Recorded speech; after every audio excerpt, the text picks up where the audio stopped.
Dear students, आज हम तानपुरे के अंगों के विषय में बात करेंगे। सबसे पहले ये जो इस तरीके से बना हुआ आपको भाग दिखाई दे रहा है, ये तानपुरे का तुम्बा होता है। इस तुम्बे को कद्दू से बनाया जाता है। कद्दू को अंदर से खोखला करके उसके एक पार्ट को ले लिया जाता है और उसके दूसरे वाले पार्ट को बीच में से मतलब उसे काट के अलग कर दिया जाता है। तो ये जो इसका ये वाला हिस्सा है, इसको किसी लकड़ी की फट्टी से, पतली फट्टी से इसे ढक दिया जाता है। ठीक है, ये इसकी होती है तबली। और ये जो हिस्सा है जो कद्दू से बना हुआ है, ये इसका हिस्सा हो गया तुम्बा। ठीक है बच्चों, अब इस तुम्बा को सजाने के लिए यहाँ पे ये पत्तियाँ या किसी भी तरह का डिजाइन बना दिया जाता है, जिसे आप पत्तियाँ भी बोल सकते हैं और चित्रकारी भी बोल सकते हैं। अगर आप इसे चित्रकारी कहेंगे तो भी आपका ये गलत नहीं होगा। ठीक है, अब जो भाग तबली से ढका है, तबली मीन्स एक लकड़ी की पतली फट्टी। ठीक है, उस फट्टी के ऊपर से ये जो तानपुरे की तारे हैं, 4 तार, ठीक है, आपको स्पष्ट दिखाई दे रहा है कि तानपुरे के ऊपर ये जो 4 तारे हैं, ये इस फट्टी के ऊपर से यहाँ पे ये जो है यहाँ से हटा करके इसको हम कील बोलते हैं या मोंगरा बोलते हैं, क्योंकि ये तारे जो है यहाँ पे अटकाई हुई है, बांधी हुई है।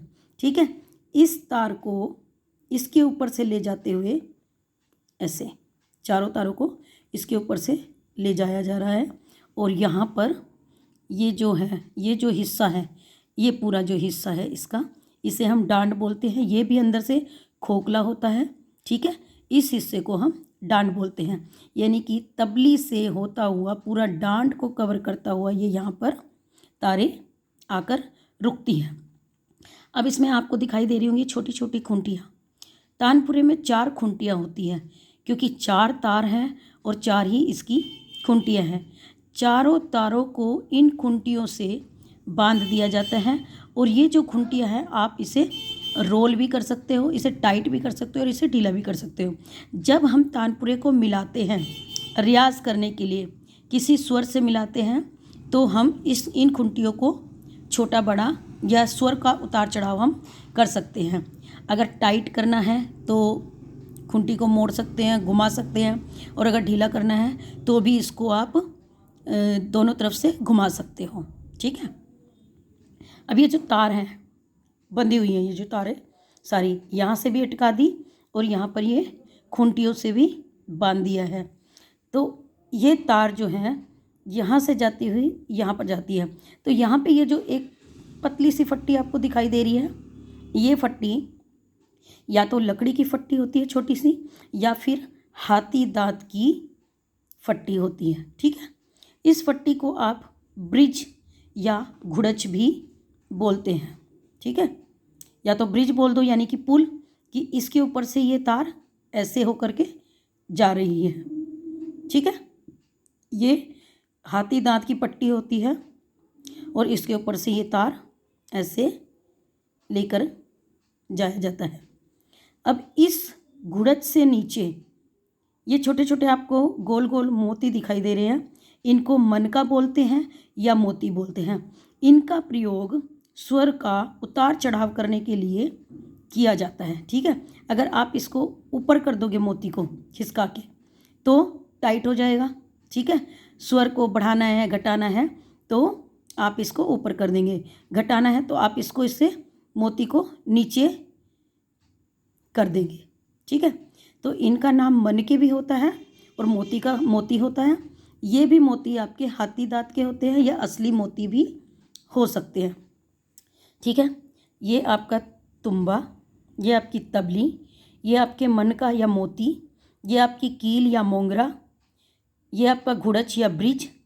अब ये आपका तार गहन, पत्तियाँ या फिर चित्रकारी भी आप इसे बोल सकते हैं। अब ये जो हिस्सा है डांड को और तुम्बा को एक दूसरे से जोड़ करता है, यानी यहाँ पर ये जोड़ता है। तो ये जो जोड़ है इसको गुल बताया है। ठीक है, तो ये गुल्लू है या गुल। गुल्लू भी आप इसे लिख सकते हैं और गुल भी बोल सकते हैं। ठीक है, डांड आपको पता लग ही गया है कि ये जो ऊपर वाला हिस्सा है तानपुरे का, ये डांड है। और दूसरा, तानपुरे की तार को अटकाने के लिए यहाँ पे भी एक इसकी पट्टी होती है, या तो लकड़ी की पट्टी भी लगा सकते हैं या फिर आपके हाथी दांत की पट्टी भी लगा सकते हैं। ये भी पट्टी हाथी दांत की है और ऊपर वाली भी पट्टी हाथी दांत की है। ठीक है, तार को अटकाने के लिए इन पट्टियों का प्रयोग किया जाता है और इसे हम अटी बोलते हैं। ये जो आपकी 4 खुंटियाँ हैं, इनका नाम खुंटियाँ ही है। तार को अटकाने के लिए या स्वर का उतार चढ़ाव करने के लिए इन खुंटियों का प्रयोग होता है या फिर इन मनकों का प्रयोग होता है।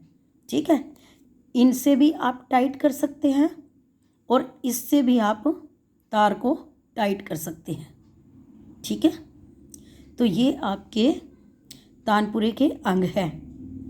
अगर आप का क्वेश्चन ये आ जाता है कि तानपुरे का चित्र सहित वर्णन कीजिए।